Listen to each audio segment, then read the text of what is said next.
Oh, man. Can we only play what was off the air? How y'all all? Welcome, Moon Griffon Show. Great to have you with us. 844-766-6607. Hickson has that hotline. People going, I'm going to stick a bug in there to listen to see what y'all saying. Well, it ain't dirty and it ain't nasty, but it is funny. Yeah. Can I stick with those comments, Brandon? Yes, pretty you can. Close. Yeah. Pretty close. And by the way, most of the time, Brandon's laughing at me. So let me just leave it in there. All righty, Deputy Press Secretary back at it, Jim Beam. Actually, he says a couple of things make sense this time. I'm shocked like you were. But he really did. I just wonder if they really read their own clippings because of some of the stuff they say. But anyway, we'll get to that as the program unfolds. There's a lot of stuff going on. Legislature, of course. I don't even know if they work. Are they working tomorrow? Who knows? If they're not, they're getting paid. So we got a lot of stuff. Healthcare, Planned Parenthood back in the news, saying that's not enough for the baby parts. Anyway, we'll get to that. I even got that on audio, Brandon. I may get to that as the program unfolds. Trump's tax cut, which is needed for everybody, but they got to quit spending. Fox News, all the reports now, it's down to just Hannity left. Because of all the big changes. And even Fox. Hannity now is under. Well, they made a comment. Did you see anything else on that? The one I told you yesterday, they hit the news that somebody's accusing Hannity of something now, and Hannity. Of course, I didn't see anything else on it. Yeah, I mean, I've just been seeing a few headlines on it, but I don't know. This one, at least from what I've seen so far, doesn't have the power like the one against Bill O'Reilly. Obviously, there was strength in numbers in that one. Yeah, but this is nothing. This is one person. Brandon, you could accuse me of sexual harassment if you want to. No, I'm not just saying you can't. Let's get off of that. But what I'm saying is anybody can accuse anybody of anything. Proving it is that's all I'm saying. It's just I'm curious to see what direction Fox goes in.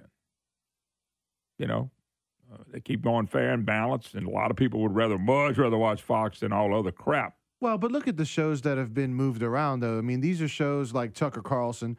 Tucker Carlson's good, though. No doubt where Tucker Carlson stands, okay? Yeah. And then The Five, which is now in more of a primetime role. I mean, The Five is overwhelmingly conservative. They always have, like, one liberal that comes on with them. But, I mean, it's a favorite show. I mean, it definitely is not, it doesn't lean to the liberal side. So, I mean, the people that they've moved around, I mean, are very conservative. Yeah, no doubt about it, Brandon. I agree with that. And that's why I was saying what direction they go in. I'll be honest with you, as I've told you, you'd have to tell me what changes. You told me about Tucker. And then let's not forget about Eric by the way, Bolling. I have watched him. I have seen him before, and I always liked him. He used to be kind of guest host. He's been all over the place. But he's pretty good now. He's a tough. And Who else? Eric Bolling, he was with The Five, and he got his own show. I mean, Eric Bolling is really conservative. I want to know which strongly conservative, so, Well, no, but people are going to want to I think they're more conservative now than when they were when Megyn Kelly and Bill O'Reilly was there. Yeah, I never looked at O'Reilly as a conservative. He was just kind of a guy that went after you. Yeah. He was tough-nosed. He didn't care which side you were on. And also Megyn Kelly, I never thought was to the right at all. She was just in the middle at best. I never thought she was to the right. So, by the way, did you check? Have you been reading anything about Tebow? What about him besides that he's doing really well? Well, they're saying this is the headlines now. Yes, that's right. Tim Tebow is starting to get better at the game of baseball. In fact, he's gotten so much better that he might be facing a promotion to move him up. He was hitting 156 to start his minor league career, 9 for his last 20, including the big triple. And he's hit a couple home runs and stuff like that. I just get a kick out of the guy because he doesn't care what you think or I think. He only cares about what he wants to do. And all these doubters. And by the way, Brandon, I'm a doubter in a way, trying to play baseball after not playing for, 9 years or 12, whatever it was. Right.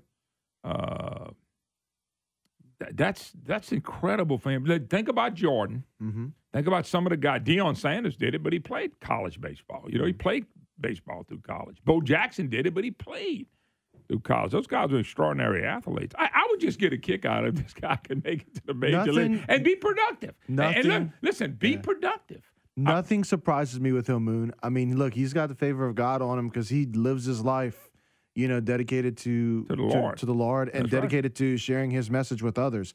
So I believe he's got so much favor on him that nothing surprises me. But he said one of the coaches said he's been able to get his foot down on time, working on his time, and it's finally paying off. He's more consistent.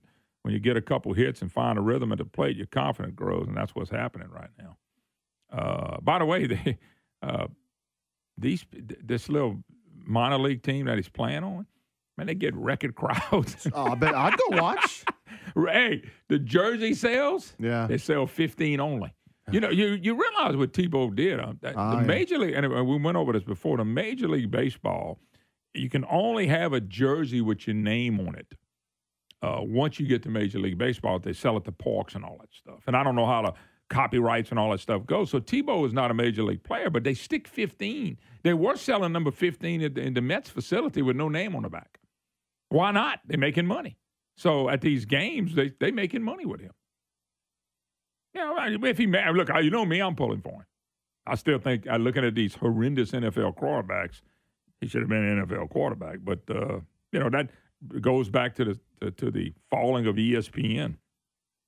They used to pound that poor man. They didn't pound any quarterback at all. Remember my brother Steve, when Tebow became a senior and NFL and all that stuff was starting, he said he will be the most scrutinized player. He would be the most scrutinized player coming out of college. He was. He'd be the most scrutinized player when he gets to the pros. He was. I mean, when you get traded to the Jets and you're a second-string quarterback and ESPN sits there to watch how many times you run into the bathroom and they count it. You know what I'm saying? And when he ran with his shirt off one time, they freaked out on the guy. Just freaked out on. I mean, I'm going. They wanted him to fall, and in that case, they think they were successful because he's not in there. And I said it all along. He needed to have an earring or two. He needed some tattoos, and he needed to knock up a few women. And then that Tebow would have got to stay because nobody would have messed with him. It's a shame, but is he ready for Major League Baseball? I'm not a scout. Some people said he couldn't throw the ball well enough, and that's why he's not in there. That's fine, but, boy, they pounded him. They didn't pound any other quarterback like that or any other player for that matter. So my brother was right when he said he would be the most scrutinized player. It's a shame. Anyway, 844-766-6607. Hickson has a hotline. By the way, I didn't mean to even get off on that tangent. I was just reading that as a program that started, and I wanted to get into it a little bit, so I did. And, it's okay to talk about other things sometimes. All righty.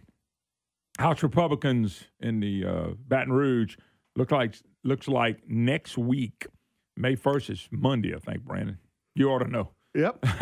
Oh, yeah. You ought to know. May 1st is Monday. That's right. So you ought to know better than anybody what May 1st is. Yeah. So anyway, they're going to come up their own budget plan. And the budget plan is basically, I think, because I've read between the tea leaves, and I've thought, and, we had Jean-Paul Cousson on the other day, and he talked about a standstill budget. Well, I've heard that from other elected officials, and I saw that in the newspapers and some of these people that are down there, and they think a standstill budget, there might be a little bit of twist on that in the fact that you got some few mandate stuff that you may have to put, which will extend it a little bit higher. But basically the budget they had last year. And to me, doesn't that make sense? Does or does it not get control of what you have coming in? So you can make decisions. That's how I make my decisions for this year. My budget, your budget, everybody, businesses sit down. This radio station does this, Brandon. Mm-hmm. This radio station does it. Here's what we make. Here's what we want to make. And then they got budgets based on what they think they're going to bring in. Okay? And, the legislature starts guessing on what they're going to bring in. And it hurts themselves.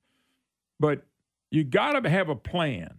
And why not start with, here's what we know we have coming in. Here's what we know. I know I got $2,000 a month coming in. I'm going to base my bills and my priorities based on that $2,000. This is so simple. Watch this. This is so simple. Even a legislator can get this right.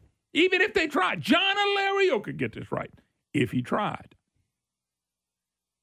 Okay? But you gotta want to get there. You can't listen to people in the press and Bel Air was Darden, that combination of raise taxes, raise taxes, raise taxes, raise taxes. All these people in the legislature crying about more tax dollars.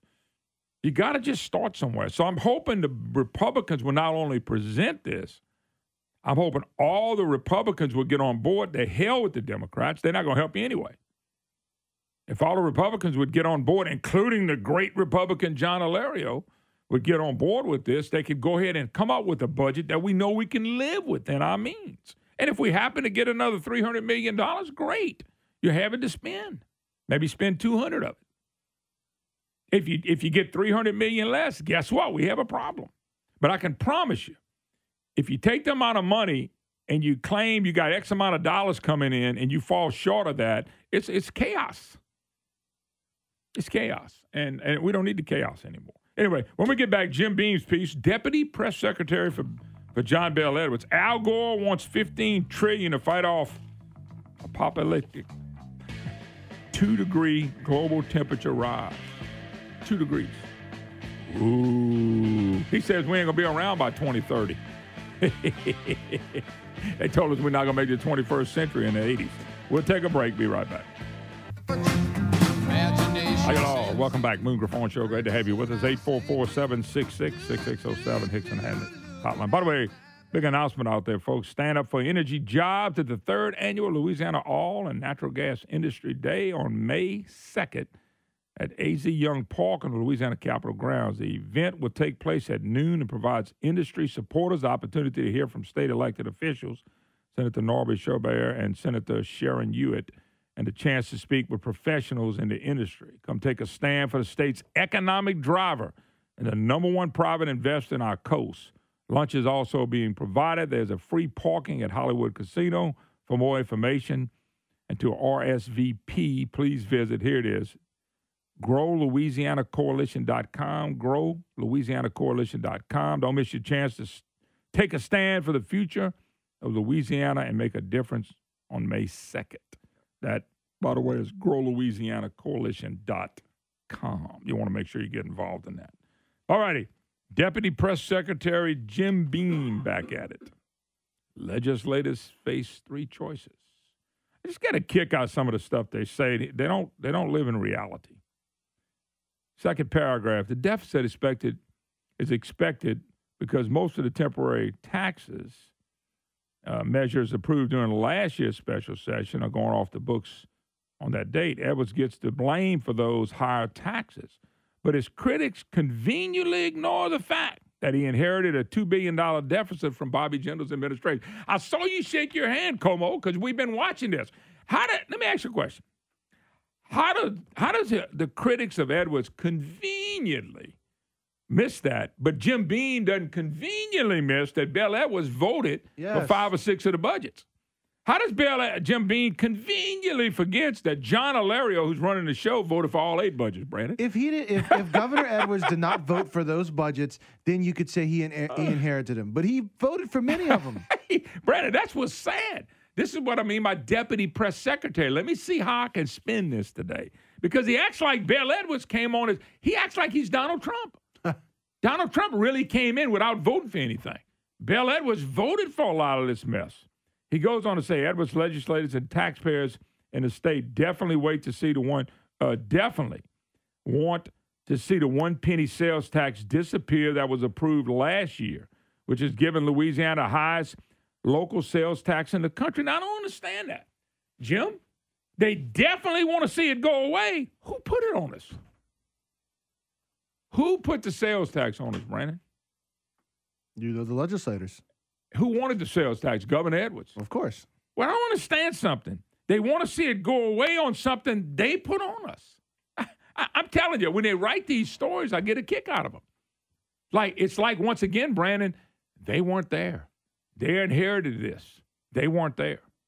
Barack explained that, broadening the sales tax base sounds easy, but legislators balk when some of the services they want to protect are included.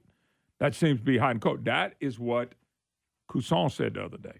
He said, we want to expand the base, and that's a Republican principle. Brandon, it's not a Republican principle. Expanding the base on more items to be taxed. He said 200. I'm using his own terms. 200 is not Republican. Well, it may be Republican, but it's not conservative. It's not. Folks, this is real simple. You broaden the base of more people to pay in, and you lower the rates. So people pay less, but you got more people paying in, and you probably get some more money, especially if the economy's good. What Cousin and what Bell Edwards and them are talking about, I hope Taylor Barrow doesn't fall for this, is you lower the rate and include 200 more items, you're going to pay probably more taxes. You're going to probably pay more taxes, not less. That's not a Republican principle to broaden the base by adding more items. When he said that the other day, it blew my mind that somebody could really think that. Let's see. Total cost to the state of Morrell's 3 bills, $23.9. This is the break he wants to give on diapers, tampons, and things of that nature. Not going any deeper than that, Brandon. Now, listen to what Beam says. Yes, those are worthwhile exemptions, but other lawmakers believe, you ready for this? He just blamed Jindal's budget for inheriting, right? Right. And he got J.P. Morrell wants to come up with more things to exempt. Right. Beam says, but other lawmakers believe theirs are just as worthy. Where does it stop? Now listen to Beam. That is how the state got into its current financial dilemma. Well, who did this? Legislators. He acts like this thing just fell on top of people, not Jindal. Beam is finally admitting that some of the stuff that they did was wrong, but he doesn't call the people out. And Brian, I see you watch it enough and listen to it enough because you're over there shaking your head going, I ain't believing he's even writing something like that. I'm not saying you own him, but I'm on him, but I just don't understand. What Republicans are calling a standstill budget for the fiscal year beginning July 1st doesn't take into account the annual cost of living increases. Well, let me ask you a question, Mr. Beam. These tax increases that you want me and the people in this state to pay, are you taking consideration of lost jobs? Are you taking into consideration of the economy? Are you taking into consideration of unemployment? No, Jim, you're not.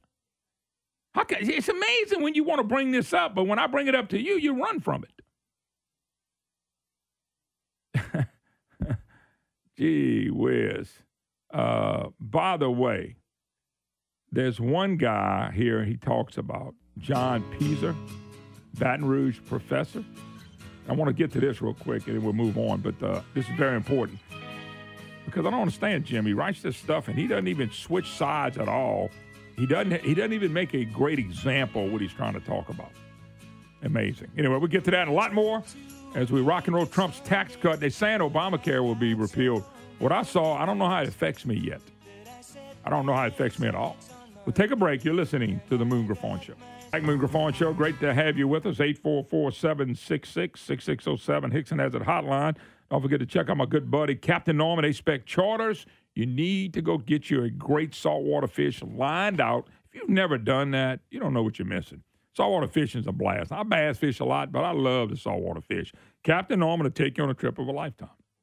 It's just going to be that kind of trip, and he's a great guy to be around. ASpecCharters.com, ASpecCharters.com, or call him at 337-884-0656. Brandon, let me do something on that. That's A-Spec Charters. You're going to be glad you did, folks. He does such a wonderful job, and I tell you right now, Captain Norman will make you laugh. As a matter of fact, you need to request a trip with me and him. Brandon's going, oh my God. We get after it, man. Are we even going to fish? No. You're going to fish, catch fish, and we make you laugh. We're very entertaining. So just A-Spec Charters. Check it out. All righty.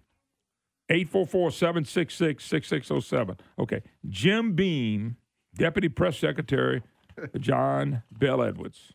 And by the way, Tyler Bridges is Assistant Deputy Press Secretary for Bell Edwards. I want y'all to listen to this because he stumbled across a guy that got it right. And if you remember the late C.B. Ferguson, CB used to come on his show and talk about this a lot. He said, this is a big problem that nobody wants to address. Here it is. John Pfizer. He's a Baton Rouge professor, okay? Pfizer said he was more upbeat when he talked about John Kasich of Ohio creating a budget surplus by, listen to this, by eliminating all state spending for projects directed only at municipalities and counties in Ohio. That would be parishes and cities in the state of Louisiana. No more money to them. If you want to create your bonanza, you create it. You see, the state doesn't need all that money. We set up a system that everybody runs to the state. So they want a high sales tax, a high income tax. They need all these taxes to send money back home. CB's been saying this for a long time, that we taking money and we billing bike pathways. We billing all this stuff that's not necessarily a state function. If you want a bike pathway in your community, you vote for the tax and pay for it.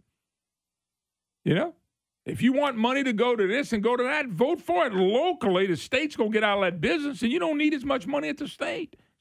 It's how they buy businesses, too.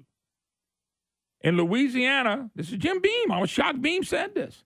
In Louisiana, the state spends money to build local public tennis courts, bridges, city halls, police stations, recreation centers, and numerous other projects like lakes, golf courses, and state-run hotels. Now, Como, you've only been on here with just less than 3 years. You've heard me talk about that a million times. But that's not a state project. It's never been a state project, but it is in Louisiana, and that's why we're in trouble. You know? That's why we're in trouble. I'm telling y'all, John Alario puts one more inch of cement, one more inch on the west side, it's going down into the Gulf, and there's nothing you can do about it. That's what I mean by not allowing the state to be the state and the local municipalities be the local municipalities. The state doesn't need a 5-cent sales tax. The state ought to have about a 1 or 2 cent sales tax and let all that money go back to the locals. Let them deal with how much they want to pay in sales taxes. I'll tell you what you do. Brandon, how much money are they trying to raise on a tax for this area right now? Tax on Saturday. Half cent? Half cent. I thought you meant total. No, half cent. I'm sorry. But check this out, Brandon. What if the state of Louisiana only had a 2-cent sales tax? And our sales taxes here were 3 cents less. Okay. Well, if you took that total 3 cents, and let's just say it stayed the same, but that 3 cents was in Lafayette or whatever area I'm listening to, how much money would they have? They'd have more money than God.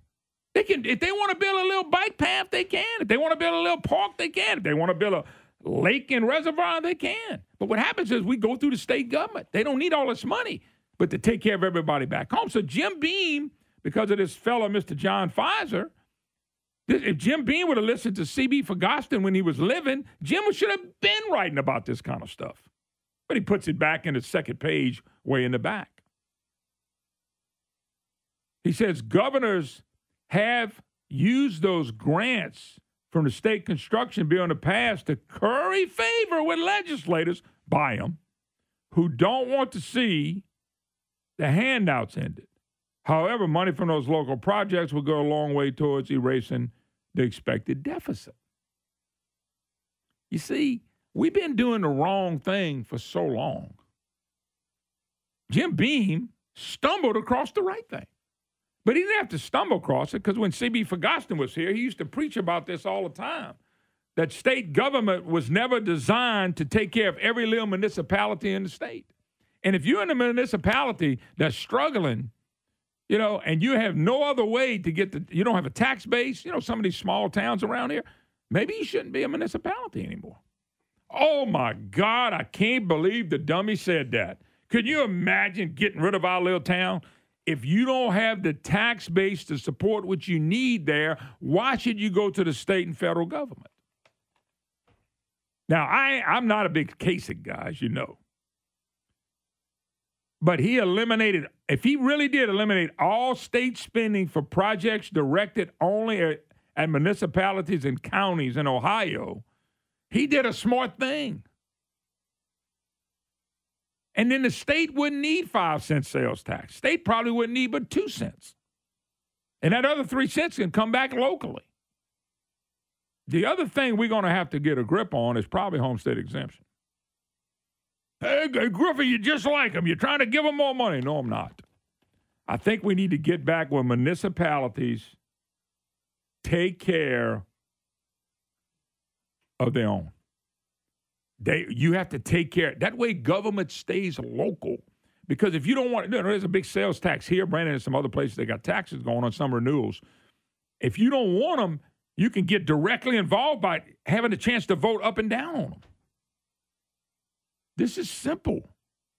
This really is. Texas doesn't get as much money from the state when it comes to the school system because they have independent school districts. They pay higher property taxes. That's what they choose to do. But they have control. And when the little municipality comes back and says, well, we need some more money, if the area decides they don't need them to have any more money, they don't have it. They have to live within their means. They have more control. But what happens in this state, everything goes from Baton Rouge. Why do you think the governor has power in this state? Because the governor takes these capital outlay programs and say, oh, no, you're not getting it in Pineville. You're not getting it in Natchitoches unless you vote for me. And you go, well, that's why I vote for the governor, because I got to get my project. This is not that. I'm telling y'all, folks, they have made this so complicated to the average person that's why it's so confusing. They've made it complicated on purpose instead of leaving this thing like it should have been. Municipalities, you want to remain as a municipality? You want to remain as a small town? Fine, create your own tax base. But we go through Baton Rouge for everything. And then Baton Rouge has deficits. Even Jim Beam, the deputy press secretary for John Bell Edwards, got it right, but he stumbled on it because somebody told him about it when C.B. Ferguson told him about this for a long, long time. You know, and that's what's sad, because my friend's not here anymore, and I wish he was here right now. But he used to tell us and warn us about this. We got to take a break. 844-766-6607. Hickson has that hotline. We're going to take a break and be right back. You're listening to the Moon Griffon Show.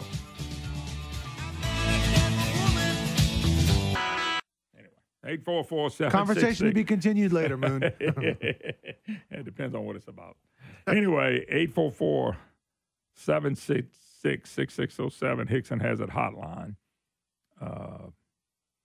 Let's see, Brandon, Trump's tax plan. I think I'm done with the other. Yeah. President Trump's tax reform, if you are a working class people, you should love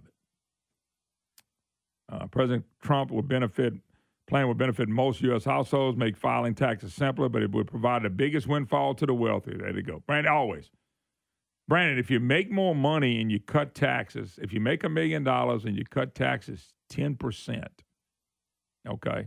Let's just say you make $1 million and you cut 10% for somebody to make $1 million, and you cut 10% for somebody that makes $50,000 a year. Guess what, Brandon? The one that's a millionaire is going to have a bigger cut when you look at dollars. But if you look at percentage, it's not. It's very lopsided plan to the top end of the income scale. Chuck Marr, Director of Federal Tax Policy for the Senate for Budget and Policy Priorities. They're full of crap. They really are. And look, I'm not wealthy. I'm wealthy in a lot of ways. Financially is not one of them. But I don't care if somebody makes $1 million and I make $100, and we both get a tax cut of 10%. And I'm gonna get $10,000 back. He's gonna get $100,000 back, and I'm jealous. Well, he's getting a bigger cut. No, he's not. It's the same percentage. That's what bothers me about these groups and the left, and they all get upset and bent out of shape. But that millionaire is going to invest in something and probably help me with my job. On my case, I'm going to say, thank God I got more money to live off of. 3 brackets, 10, 25, and 35. Top rate would drop to 35 from 39.6, which needs to be dropped.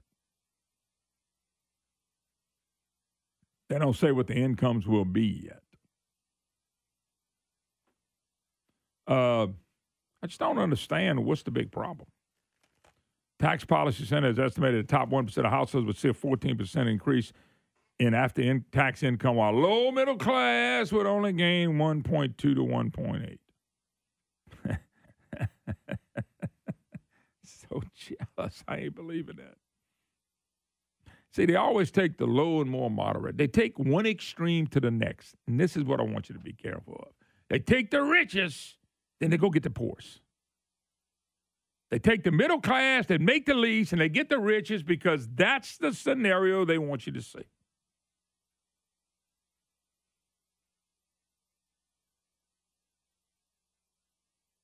You know, that's what they want you to see. It's always a perception that they want you to get. Instead of them just saying, you know what, we need tax reform in the state. We need people. We need people to keep more of their money. I don't care if you're rich or poor or in between. You know, people are just, I get on it all the time because we pay too much in taxes. And then once again, they're going to, listen, but when they said that Trump was coming out with when Trump was coming out with a tax break that will benefit most people, I knew before the left said it, okay? Before the left said it, they would say, well, the rich people are getting away with it. The rich people, well, the rich people are going to get away with it. That's every time. How do I know that? Because they do the same thing. It's in the playbook. Besides racism, they basically keep saying the same thing we've been saying over and over and over again. That's exactly what they're doing.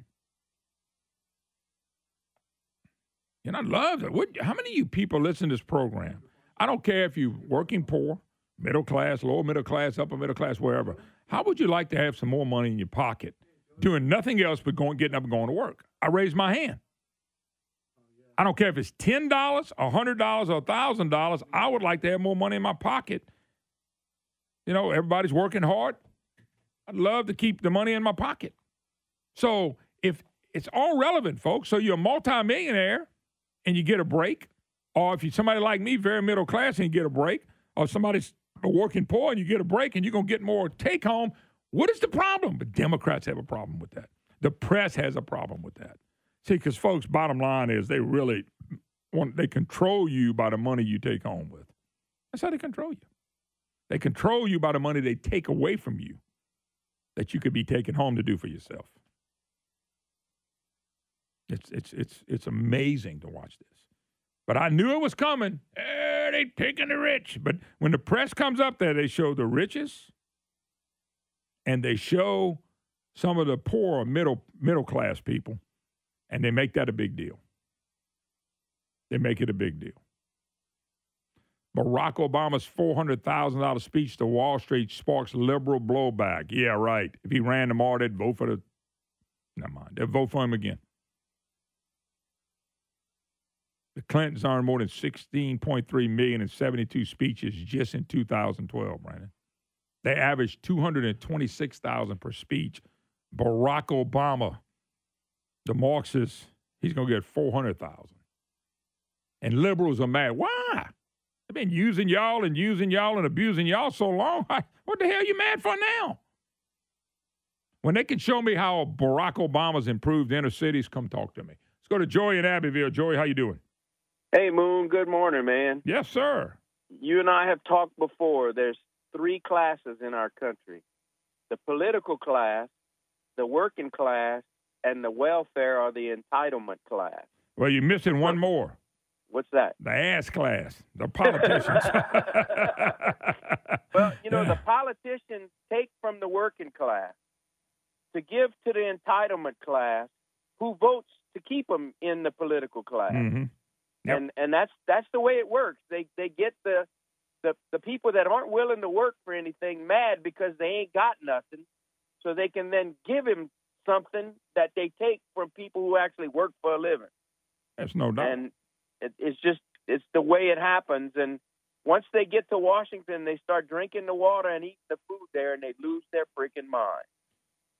Well, I'm trying to figure out, how does a tax cut hurt anybody? How does a tax cut hurt anybody that goes to work? And I got to tell you, Joey, I know you. I know you make a lot more money than me. That means you're going to now listen to this. Now listen to this.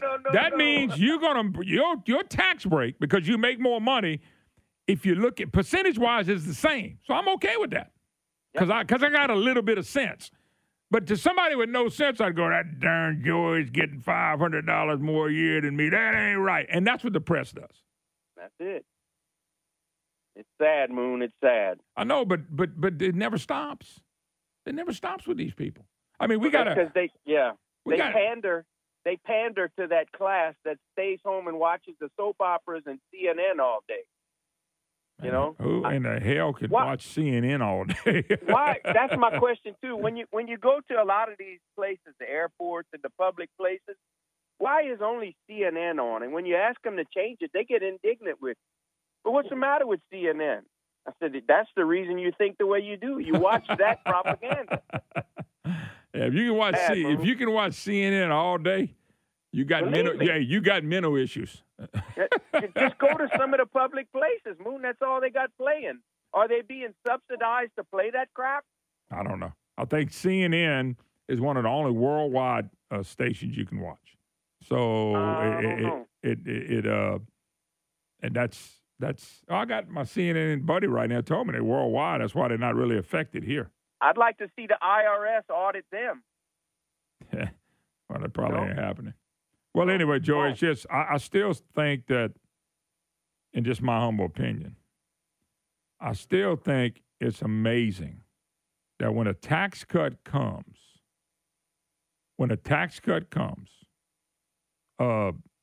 the first thing the left does is jump on how the rich are getting a better deal.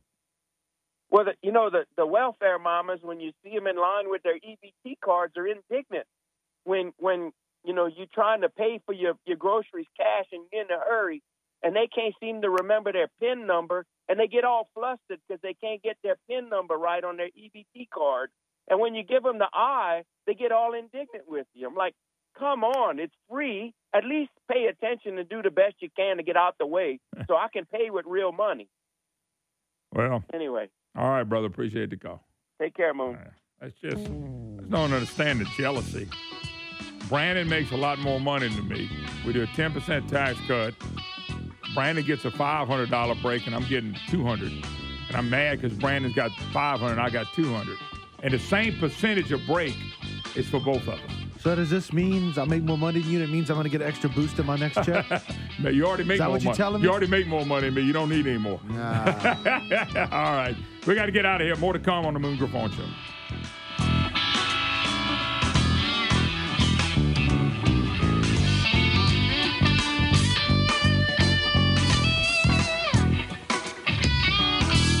Hi, you all. Welcome, Moon Griffon Show. Great to have you with us. 844-766-6607. Hickson has a hotline if you'd like to be part of the program. It's your opportunity, to be a voice. All righty. Let's see. We got, let's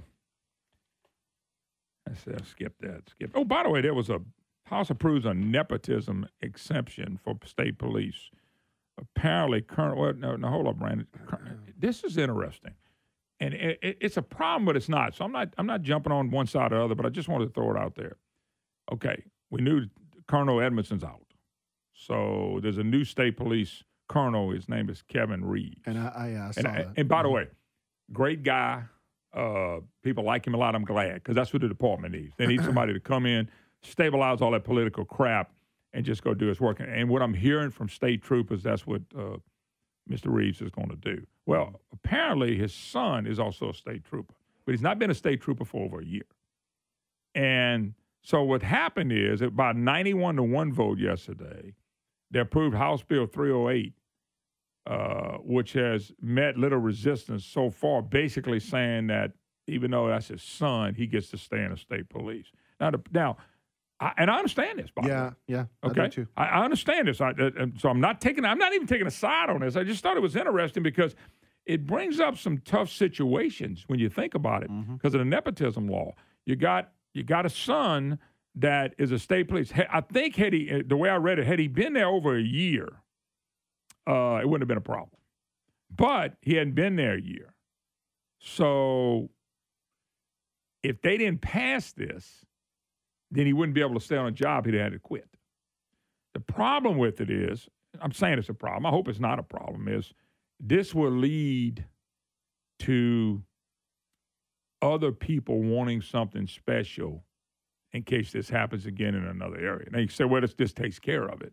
Not necessarily. What if his son had been there for 364 days? You know what I'm saying? Yeah. I mean, you see what I'm saying? I wonder if they really had to pass a bill.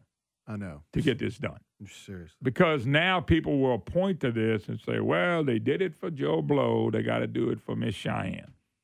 And I understand the purpose of the bill. I understand that you got a guy that is a young man that's he did his job. He earned a job. He deserves to be in a job. But, you still got dad working at the top. You see what I'm saying, Brandon? And then what it does, it puts the young person in a bind. If anything comes up, advancement, move up, move forward, even if your son is better than everybody, okay, you don't move him up. Well, that's not right for the kid. If he's not as good as everybody and you move him up, that's not right. So I know why the law's there. I think it's a good law. But I'm just saying, this is something that you just wonder, will this lead to other stuff like this? That's what I'm concerned about. This may be an exception to the rule and it never happens again. But when you start changing the laws and changing the rules to accommodate, and look, it was voted 91-1 in the House. Representative Jack McFarland, Republican of Winfield, is the one that proposed the bill.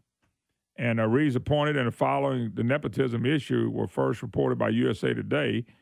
Emerson administration has asked for an opinion from the Ethics Board.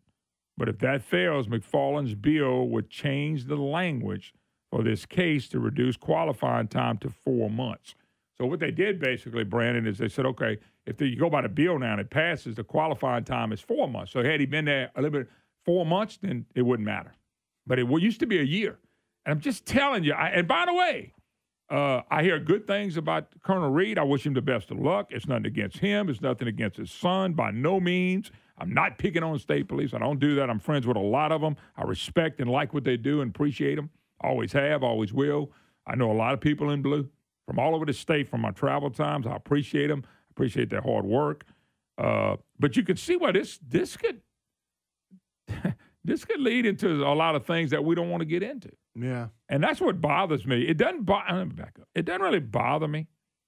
I just look at this and I just go, wow, is it right to cut it back down to 4 months?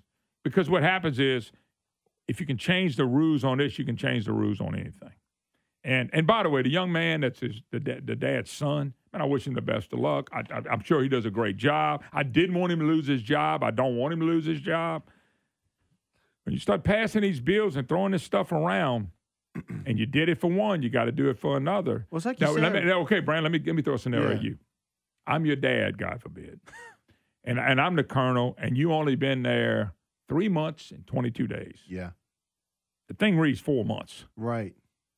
You're gone. I know. No, you're not. They'll reboot it to 3 months. Well, that's the thing. thing. See, eventually they'll go down to 3 months, and then what they're going to do, Brandon, is going to say, well, look, we're not worried about that anymore. That's what's going to have to happen because I guarantee you, Brandon, if I'm a state police colonel and you're my son, God forbid, and you've been there 3 months, 22 days, and the cutoff is 4 months, I'm going to do everything I can to make sure you stay because you did the training, you put the work in, you earned it. You earned it. Yeah. But now all of a sudden there's a rule for 4 months and you don't make it. So do we have another law, change another law to go say now it's only 3 months to make sure Brandon Moon's son gets in? You see what I'm saying? You got to be careful with this kind of stuff. Yeah. I don't say, why do you have to have a legislation to undo it? I mean, God, there should have been another way. I don't know. I don't know. I just know this. When you start tinkering with all this stuff, somebody's going to come along and say, well, it's not fair. You cut it to 4 months because that protected your son. Yeah. But if you'd have cut it to 3 months, it would have protected my son. And it gets into a bunch of stuff that I don't know what the right answer is. I'm glad the guy gets to keep his job. I am. I really am. I just know when you start changing laws on that kind of stuff, the consequences of it may not turn out to be what people think it needs to be. It comes off as from one form of favoritism to another. Well, it does. And then when you can't get your way, what are you going to think? I know. And then once again, for promotions. This is why the nepotism law was put in, because people would put people in and put them at the top. Yeah. This eliminates that. Does that happen in a regular free market every day? Mm-hmm. Hey, Brandon, you had the position. You thought you were getting ready to be the vice president. My son's in the company now. He's the VP. Yeah. And you pissed about it. And by the way, it maybe rightfully so, but it's my company. Yeah. But this is state government. This is state money. And once again, I'm glad he's keeping his job. I'm just telling you, it could create some other problems up the road, and I think that's why the law was made, is because they didn't want somebody in there throwing some favoritism. And the nepotism law it is what it is, but it's being changed, and here's the thing, overwhelmingly 91-1. And Brandon, here's the sad thing about it. I'm in the legislature. I might have been one to vote for it too, for the simple reason is I don't want this kid to be hurt because he put all his time into it. Exactly. I mean, you know what I'm saying? You're sitting there looking at the bill. This is a nothing bill with a lot of people. I just hope this doesn't up the road. Somebody else said, well, hold up, though. My son's been there, but he's only been there for 3 months and 22 days. He's close enough to 4 months. Well, I know the law says he's got to go. Yeah. And he's no, let's create another law. Yeah. And then this isn't just any job. This is a job that many times goes thankless. You know, he's putting his life on the line for us. Well, you know what the thing about it is they were going to get an ethics board ruling. Mm-hmm. And I almost felt like they should have went that way because they could have said, look, the guy that got the position, I mean, he never knew he was going to get that position, and it had nothing to do with the kid. Mm-hmm. It was not like he was the head of the state police and then they put him in under him. Yeah. It didn't happen that way. Anyway, I don't know. It's just, I read that and I thought, I hope that doesn't lead to some other problems, and I didn't want it to lead to big problems. All right. If you read the Obamacare repeal, now all of a sudden, the conservative caucus or whatever you want to call them is now Freedom Caucus announced Wednesday they're going to support the new bill. Now, the only thing is that when I read some of the stuff, and by the way, it's not all out there, so I don't have it all, but I still didn't see how it helps people that are buying insurance independently from a group. I still didn't see that, which is me.